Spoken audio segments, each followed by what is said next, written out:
नमस्कार। आज मैं कुछ अलग बात करूंगा। अलग बात यह है कि जब मैं इलाहाबाद विश्वविद्यालय में पढ़ता था तो मैं भी सिविल सेवक बनने आया था। पीसीएस या आईएएस। वहाँ लगभग अमूमन जो आते हैं सब आईएएस या पीसीएस ही बनना चाहते हैं। तो वहाँ पे लगभग हर विद्यार्थी तैयारी करता है कि वो अधिकारी बने, अधिकारी ही बनना चाहता है। तो जब मैं भी पढ़ता था तो अब हमको प्रतियोगिता दर्पण क्रॉनिकल चाणक्य मैगजीन आती थी। उसमें जो भी आईएएस होते थे उनका इंटरव्यू छपता था और हम लोग उसको धड़ल्ले से पढ़ते थे। मैगजीन के भरोसे नहीं रहते थे। हमारे इलाहाबाद से ही यानी विश्वविद्यालय से कई आईएएस बनते थे और अब भी बन रहे हैं लोग। कभी ये पता चलता था कि रिक्शा चलाने वाले का बेटा आईएएस बना था, हम लोग खुश हो जाते थे कि अरे वाह यार, इतना गरीब बाप का बेटा जब आईएएस बन सकता है तो हम लोग मान लो किसान उसान हैं, हम लोग भी बन सकते हैं। जब ये पढ़ने को मिलता था ऑटो चलाने वाले का बेटा आईएएस बन गया, शराब के ठेके पे काम करने वाले का बेटा आईएएस बन गया। बहुत गरीब से गरीब लोग आईएएस बन जाते हैं और बने हैं और बन रहे हैं। और तमाम पैसे वाले कुलीन घर के लोग आईएएस बने, जो बड़े बड़े सचिव, गृह सचिव, सेक्रेटरी का पद सुशोभित कर चुके हैं। लेकिन कभी सोचा है जो ये अगर गरीब का बेटा जब आईएएस बनता है या अमीर का बेटा आईएएस बन जाता है तो ये आईएएस बनने के बाद गुम हो जाते हैं।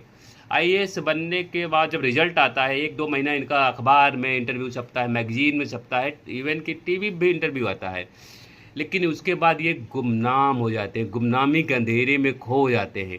इनका कोई पता नहीं चलता ये फला क्या कर रहे हैं। रिक्शा चलाने वाले, मैनुअल रिक्शा चलाने वाले का बेटा आईएएस बना तो वो गुम गया, कहाँ गया, उन कहाँ गुम हो जाते हैं पता ही नहीं चलता। लेकिन आईएएस बनने के बाद अगर वो उसका उदयमान हो, सूर्य की तरह वो चमकता हुआ अपनी उपस्थिति दर्ज कराए, तब उसकी बात होती कि वो असल आईएएस है। जी हाँ, मैं तुकाराम मुड़े साहब की बात कर रहा हूँ, जो अपनी शक्ति के कारण चर्चित हैं।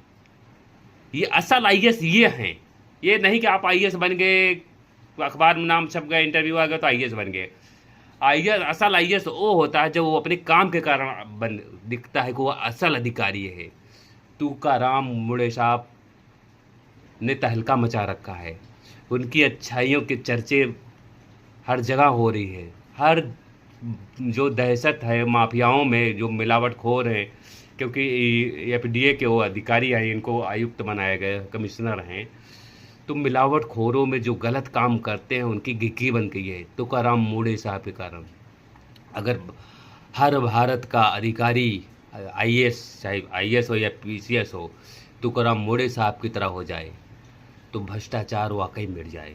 मैं तो चाहता हूँ तुकाराम मुड़े साहब की तरह हर अधिकारी काम करे और अमूमन नेता भी ऐसे इन्हीं की तरह काम करे। नेताओं को भी इनके तुकाराम मुड़े साहब की तरह सीखना होगा, इनकी कार्यशैली को अपनाना होगा, तभी वाकई में भारत से भ्रष्टाचार मिटेगा। लोगों के जो गरीब है उनके चेहरे पर मुस्कान आएगी।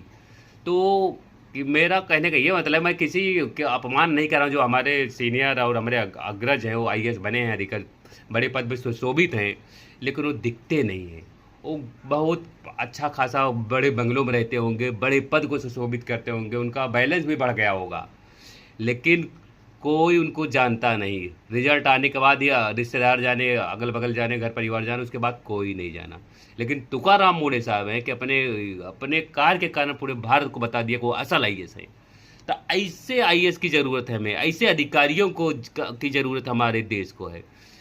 तो तुकाराम मुड़े साहब को मैं नमस्ते करता हूँ, प्रणाम करता हूँ, आपकी कार्यशैली को सलाम करता हूँ। आप जैसा अधिकारी हमारे देश के लिए गर्व की बात है।